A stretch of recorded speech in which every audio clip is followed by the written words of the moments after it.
यह बात उन दिनों की है जब बुद्धा मरवन में अपना समय व्यतीत कर रहे थे। इस समय तक बुद्ध की प्रसिद्धि दूर दूर तक फैल चुकी थी। बहुत दूर दूर से लोग अपनी चिंताओं और परेशानियों का समाधान खोजने उनके पास आते थे। ऐसे ही एक दिन जब बुद्धा मरवन में अपने शिष्यों को प्रवचन दे रहे थे, तो एक अधेड़ उम्र का व्यक्ति अपने 20-21 वर्ष के पुत्र को अपने साथ लिए बुद्ध की तरफ चला आ रहा था। जब वे प्रवचन स्थल के पास पहुंच गए तो एक नजर बुद्ध ने उन पर डाली और इशारे से बैठने के लिए कहा। जब प्रवचन समाप्त हो गया और सभी लोग वहां से चले गए तो बुद्ध ने उस व्यक्ति को अपने पास बुलाया और बैठने के लिए कहा। वहां चारों तरफ हरियाली छाई हुई थी। मौसम बहुत सुहाना था और तरह तरह के पक्षियों की आवाजें गूंज रही थीं। ऐसा नजारा देखकर उस व्यक्ति को अंदर से असीम शांति महसूस हो रही थी। इसके बाद बुद्ध ने उस व्यक्ति से आने का कारण पूछा। इस पर व्यक्ति ने कहा, हे तथागत, मैं 2 दिन की लंबी यात्रा करके अपने पुत्र को आपसे मिलवाने लाया हूं। ये मेरा इकलौता पुत्र है और ये हर समय थका थका रहता है। ऐसा लगता है जैसे इसके अंदर कोई जान ही नहीं है, कोई प्राण ही नहीं है। इसका स्वभाव भी काफी चिड़चिड़ा हो गया है। अगर हम इसे कुछ भी कहते हैं तो यह हमारी छोटी छोटी बातों पर गुस्सा हो जाता है। इसके देखने की क्षमता भी उम्र से पहले ही कमजोर हो गई है और इसके बाल भी सफेद पड़ने लगे हैं। इतनी कम उम्र में इतनी बड़ी उम्र का लगना मुझ तो कुछ समझ नहीं आ रहा। इसके साथ हो क्या रहा है तथागत? मैं अपने पुत्र के स्वास्थ्य को लेकर बहुत चिंतित हूं। जब मैं अपने पुत्र को वैद्य जी के पास लेकर गया तो उन्होंने कुछ औषधि दी और कहा, अपने पुत्र को तनाव कम लेने के लिए कहो। वह अपने दिमाग में बहुत अधिक तनाव लेता है, इसलिए उसकी ऐसी हालत हो गई है। लेकिन मुझे उनके बहुत समझाने के बाद भी तनाव का मतलब समझ नहीं आया। मुझे नहीं पता कि तनाव होता क्या है, ये किन कारणों से आता है और उसे कैसे अपने पुत्र के दिमाग से निकालूं। लेकिन मुझे सबसे पहले तो यह समझना है कि तनाव होता क्या है। इसीलिए तथागत मैं आपके पास आया हूं। कृपया आप मेरी समस्या का समाधान कीजिए। यह सुन बुद्ध उसके पुत्र को बड़े ध्यान से देखते हैं, उसके चेहरे को देखते हैं, उसकी आंखों को देखते हैं और फिर उसके हाथों की नब्ज को भी देखते हैं। यह सारी विधि करने के पश्चात बुद्ध उस व्यक्ति से कहते हैं, तनाव लेना तो कोई नहीं चाहता, लेकिन फिर भी यह तनाव लोगों के दिमाग को दीमक की तरह पकड़ लेता है और व्यक्ति जान भी नहीं पाता कि वह तनाव में जी रहा है। लेकिन अगर व्यक्ति तनाव के कारणों को अच्छे से समझ लेता है और तनाव के बारे में कोई ऐसा पैमाना बना लेता है जिससे वह जान सके कि वह कितने तनाव में है, तो वह इस समस्या का समाधान भी खोज सकता है। सबसे पहले तो तुम यह समझो कि तनाव होता क्या है। जब भी कोई व्यक्ति कोई काम कर रहा होता है लेकिन उसका मन कहीं दूर भटक रहा होता है, कल्पनाओं में होता है, तो उसके शरीर और मन के बीच एक दूरी पैदा हो जाती है। यह दूरी जितनी अधिक होगी, व्यक्ति उतनी ही ज्यादा बेहोशी की अवस्था में होता है और शरीर व मन के बीच की इसी दूरी, इसी खिंचाव को तनाव कहा जाता है। आखिर कोई पसंदीदा खेल खेलने के बाद व्यक्ति चुस्ती और प्रसन्नता से क्यों भर जाता है, जबकि उसने तो अपने शरीर को थकाया है। लेकिन समझने वाली बात यह है कि खेलते समय मन और शरीर एक साथ पूरी तरह से उस खेल में केंद्रित होते हैं, जिससे शरीर और मन के बीच दूरी पैदा नहीं होती और कोई तनाव पैदा नहीं होता। और अगर दिमाग में कोई तनाव था भी तो वह भी दूर हो जाता है। लेकिन इसके विपरीत जब हम कोई ऐसा काम करते हैं जो हमें पसंद नहीं है, तो हमारा शरीर तो उस काम को कर रहा होता है, लेकिन हमारा मन कहीं दूर कल्पनाओं में भटक रहा होता है, जिससे शरीर और मन के बीच एक दूरी पैदा हो जाती है और तनाव जन्म ले लेता है। इसीलिए व्यक्ति को एक समय पर सिर्फ एक ही काम करना चाहिए और अपने तन और मन की सारी शक्ति उसी एक काम पर लगा देनी चाहिए, जिससे व्यक्ति के अंदर तनाव पैदा ही ना हो। इसके बाद बुद्ध ने कहा, तनाव पैदा होने के मुख्य 8 कारण होते हैं और जिसने इन कारणों को समझ लिया वह जीवन भर तनाव मुक्त रह सकता है। मुख्य कारणों में सबसे पहला कारण है अति महत्वाकांक्षी होना। महत्वाकांक्षी होना अच्छी बात है, लेकिन क्या कभी आपने इस बात पर ध्यान दिया है कि इंसान के लक्ष्य कभी पूरे ही नहीं होते। उसका एक लक्ष्य पूरा हुआ नहीं कि वह दूसरे की तरफ भागने लगता है, दूसरा पूरा हुआ तो तीसरे की तरफ, और इस तरीके से वह अपने लक्ष्यों को पाने के लिए जिंदगी भर गोल गोल घूमता रहता है। इसीलिए जो व्यक्ति अति महत्वाकांक्षी होता है, जिसने बड़े बड़े लक्ष्य बनाए होते हैं, वह वर्तमान में कभी रह ही नहीं पाता। उसका मन सदैव भविष्य की योजनाएं बनाने में ही व्यस्त रहता है। उसका शरीर तो वर्तमान में रहता है, लेकिन उसका मन भविष्य में ही लगा रहता है, जिससे मन और शरीर के बीच दूरी पैदा हो जाती है और वह तनाव भरी जिंदगी जीने लगता है। बुद्ध के मुंह से यह बात सुन उस लड़के ने कहा, हे बुद्ध, तो फिर इसका मतलब है कि हमें लक्ष्य नहीं बनाने चाहिए, क्योंकि लक्ष्य बनाना भी तो महत्वाकांक्षा ही है। इस पर बुद्ध ने कहा, जीवन में लक्ष्य बनाना कोई गलत बात नहीं है, लेकिन समस्या तब उत्पन्न होती है जब वह अपना पूरा ध्यान उस लक्ष्य से मिलने वाले परिणाम पर ही लगा देते हैं और उसके परिणाम की चिंता करते रहते हैं। व्यक्ति को वर्तमान में जीना आना चाहिए। आप लक्ष्य बनाइए और उस लक्ष्य की प्राप्ति के लिए कड़ी मेहनत करिए, लेकिन साथ ही साथ आपको इस बात का भी ज्ञान होना चाहिए कि आप अभी वर्तमान में जी रहे हैं और वर्तमान ही सत्य है। बुद्ध ने आगे कहा, तनाव का दूसरा सबसे बड़ा कारण है ईर्ष्या। जब व्यक्ति ईर्ष्या और जलन से भर जाता है तो उसका मन अंदर से सड़ने लगता है। ईर्ष्या एक आंतरिक घाव है। व्यक्ति के शरीर का घाव तो भर सकता है, लेकिन आंतरिक घाव यानी मन का घाव कभी नहीं भर सकता। इसीलिए व्यक्ति को दूसरे की खुशी और तरक्की से कभी ईर्ष्या नहीं करनी चाहिए, क्योंकि यह तनाव का कारण है। इसके बाद बुद्ध ने तनाव का अगला कारण बताते हुए कहा कि नापसंद काम करने से भी मन में तनाव पैदा होता है। जो काम करना हमें पसंद ही नहीं है, जिस काम में हमारी रुचि ही नहीं है, उस काम में हमारा मन लग ही नहीं पाएगा। हमारा शरीर तो वहीं बैठा रहेगा, लेकिन हमारा मन कल्पनाओं की उड़ान भरेगा, जिससे शरीर और मन के बीच दूरी पैदा हो जाती है और व्यक्ति तनावग्रस्त हो जाता है। इसीलिए इंसान को हमेशा अपनी रुचि के अनुसार ही कार्य करना चाहिए। अगर व्यक्ति ने यह पता कर लिया कि उसे कौन सा काम करना पसंद है और वह उसी काम को अपने जीवन का लक्ष्य बना लेता है, तो फिर वह काम उसके लिए काम नहीं बल्कि खेल बन जाता है।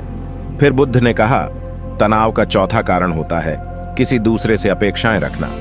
बुद्ध ने उस व्यक्ति की ओर इशारा करते हुए कहा, एक पिता होने के नाते तुम्हारी अपने पुत्र से बहुत सी अपेक्षाएं होंगी कि तुम्हारा पुत्र एक बहुत ही कामयाब इंसान बने, तुम्हारा नाम रोशन करे, जैसा तुम चाहते हो उस तरह का जीवन जिए, तुम्हारी हर बात माने। लेकिन क्या आज तक कभी किसी की सारी अपेक्षाएं पूरी हुई हैं? जब भी कोई व्यक्ति किसी दूसरे से कोई अपेक्षा रखने लगता है तो वह अनजाने में अपने लिए तनाव पैदा करने लगता है। जरा सोचो कि अगर तुम्हारा बेटा तुम्हारे अनुसार काम नहीं कर रहा और वह नहीं बन पा रहा जो तुम उसे बनाना चाहते हो, तो निश्चित रूप से तुम्हारे दिमाग को तनाव पकड़ लेगा। तुम तनाव से भरा जीवन जीना शुरू कर दोगे और इस तनाव के बस में आकर तुम ऐसा व्यवहार करोगे, ऐसी बातें करोगे कि तुम्हारा अपने पुत्र के साथ संबंध और भी खराब होता चला जाएगा।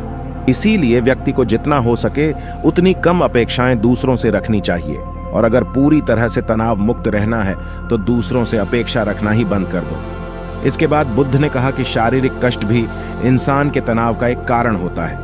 जब व्यक्ति किसी शारीरिक पीड़ा से गुजर रहा होता है तो उसका पूरा ध्यान बस अपने उस शारीरिक दर्द पर होता है और वह पूरे दिन बस उसी के बारे में सोचता रहता है, जिससे उसका मन दुख के विचारों से भर जाता है और ऐसी स्थिति में व्यक्ति तनावग्रस्त रहने लगता है।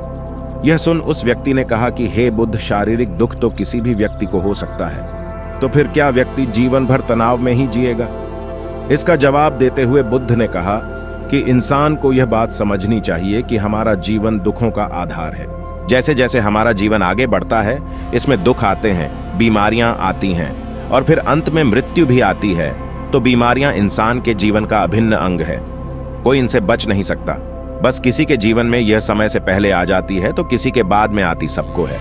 जब इंसान का मन इस बात को अच्छे से समझ लेगा तो फिर वह अपनी बीमारी के बारे में सोच सोचकर ज्यादा तनाव नहीं लेगा, क्योंकि यह हमारे जीवन का अभिन्न हिस्सा है और इसके लिए व्यक्ति को शारीरिक रूप से भी अभ्यास करते रहना चाहिए। अपने जीवन में व्यायाम और स्वस्थ जीवन शैली को भी जगह देनी चाहिए ताकि उसका शरीर लंबे समय तक निरोगी रहकर सही से काम कर सके। तनाव का अगला कारण होता है अपनी योजनाओं को समझने के लिए समय न देना। कुछ लोगों के दिमाग में कोई विचार आया नहीं है कि वह बिना सोचे समझे उस पर काम करना शुरू कर देते हैं, और जब उस काम में उन्हें असफलता मिलती है तो वह तनाव से भर जाते हैं, क्योंकि उन्होंने उस काम को शुरू करने से पहले उसके बारे में पूरी जानकारी इकट्ठा नहीं की थी। इंसान को कोई भी काम शुरू करने से पहले उसके अच्छे और बुरे परिणामों के बारे में ठीक से सोच विचार कर लेना चाहिए। इंसान को इस बारे में भी सोच लेना चाहिए कि अगर यह योजना सफल नहीं हुई तो फिर इसके बाद मैं क्या करूंगा। इसलिए व्यक्ति को अपनी योजनाओं को ठीक से समझने के लिए पूरा समय देना चाहिए ताकि बाद में उस योजना की वजह से तनाव पैदा ना हो। तनाव का सातवां सबसे बड़ा कारण होता है टाल मटोल करना, आज के काम को कल पर टालना। आप लोगों ने यह कहावत तो सुनी होगी कि आलस्य इंसान के शरीर का सबसे बड़ा शत्रु है। इंसान आलस्य की वजह से आज के काम को कल के लिए टाल देता है और फिर काम को टालना उसकी आदत बन जाती है। काम को कल पर टालने वाले व्यक्ति का काम कभी भी समय पर पूरा नहीं हो पाता, और अगर किसी तरह से पूरा हो भी जाता है तो वह उतना अच्छा नहीं हो पाता जितना अच्छा उसे किया जा सकता था, और फिर यह बात व्यक्ति के अंदर तनाव पैदा करती है। लेकिन काम को टालना या काम को एकदम अंत समय पर करना एक आदत है, इसीलिए व्यक्ति न चाहते हुए भी बार बार अपनी इस आदत का शिकार बन जाता है और काम को टालता रहता है। और फिर जब काम की समय सीमा पास आ जाती है तो वह तनाव से भरकर काम को पूरा करने का प्रयास करता है। इसीलिए तनाव मुक्त रहने के लिए व्यक्ति को काम को टालने की आदत छोड़नी पड़ेगी, और यह तभी संभव है जब व्यक्ति काम को समय से पहले खत्म करने का निश्चय करे। सबसे आखिरी और सबसे प्रमुख कारण जो तनाव का होता है वह है ज्यादा सोचना। लगातार सोचते रहना भी एक बीमारी है, और यह उस व्यक्ति में सबसे ज्यादा पाई जाती है जो केवल कल्पनाएं करता है, जो अतीत की घटनाओं और भविष्य की बातों के बारे में सोचता रहता है, जो बेवजह के अनुमान लगाता रहता है। इसीलिए व्यक्ति को ज्यादा सोचने की आदत पर लगाम लगाना चाहिए। इसके लिए जितना हो सके खुद को काम में व्यस्त रखना चाहिए और हर दिन ध्यान का अभ्यास करने को अपने जीवन का हिस्सा बना लेना चाहिए। दोस्तों, यदि आपको यह वीडियो पसंद आ रहा है तो कृपया हमारी इस वीडियो को लाइक जरूर कर दें, क्योंकि आपके एक लाइक से ऐसी ही वीडियो और बनाने के लिए हमारा प्रोत्साहन बहुत बढ़ जाता है। बुद्ध के मुंह से यह सारी बातें सुनकर उस व्यक्ति ने हाथ जोड़कर कहा, हे बुद्ध, मेरा पुत्र तो अभी मात्र 20 वर्ष का ही है और इसमें अभी इतनी समझ भी नहीं है कि यह आपकी बताई सारी बातों का एक साथ पालन कर सके। आप कृपया करके तनाव मुक्त रहने का कोई आसान सा तरीका बता दें जिससे मेरा बेटा उसका अनुसरण भी कर सके और तनाव मुक्त भी रह सके। उस व्यक्ति की यह प्रार्थना सुन बुद्ध ने कुछ सोचते हुए जवाब दिया, अगर तुम इतनी सारी बातों का पालन नहीं कर सकते तो इसके लिए एक बहुत ही आसान विधि है। तुम एक बार में एक काम को करने पर ध्यान लगाओ। जिस समय जो काम कर रहे हो उस समय पर सिर्फ उसी काम को करो, सिर्फ उस पर ही अपना पूरा ध्यान लगाओ, और अगर तुम्हारा मन इधर उधर भटक जाता है तो जैसे ही तुम्हें याद आए फिर से वापस अपने मन को उसी काम में लगा दो। यह सबसे आसान और अच्छा तरीका है तनाव मुक्त रहने का। जब तुम भोजन करो तो उस समय सिर्फ भोजन ही करो, उसके पूरे स्वाद का आनंद लो, उसे अनुभव करो। जब चलो तो अपना पूरा ध्यान सिर्फ चलने पर लगा दो। इससे तुम्हारा मन और तुम्हारा शरीर दोनों एक जगह पर केंद्रित रहेंगे, दोनों के बीच दूरी पैदा नहीं होगी जो कि तनाव का मुख्य कारण होती है। दोस्तों, आज की युवा पीढ़ी एक ही समय पर 2233 काम करने की आदी हो चुकी है, जैसे फोन पर बात करते हुए गाड़ी चलाना, खाना खाते हुए टीवी देखना या फोन चलाना, और फिर इनकी शिकायत रहती है कि मैं तनाव में जी रहा हूं, मेरा मन अशांत रहता है, मैं चिड़चिड़ा सा हो गया हूं। जब कोई व्यक्ति एक ही समय पर 3-3 काम करेगा तो तनाव पैदा होना तो स्वाभाविक है, क्योंकि दिमाग तो एक समय पर पूरा ध्यान लगाकर सिर्फ एक ही काम कर सकता है। पूर्ण रूप से एक ही समय पर 2 कामों पर ध्यान कभी नहीं लग सकता। इसीलिए जहां तक संभव हो सके एक समय पर सिर्फ एक ही काम करने का प्रयास करें, वह भी पूरे ध्यान के साथ। अगर यह वीडियो आपको अच्छा लगा है तो इसे लाइक और शेयर करिए। जो लोग चैनल पर आज पहली बार आए हैं वो इसे सब्सक्राइब कर लें तथा हमारे लेटेस्ट वीडियोस की नोटिफिकेशन पाने के लिए बेल आइकन को भी प्रेस कर दें। मिलते हैं अगले वीडियो में एक नए टॉपिक के साथ।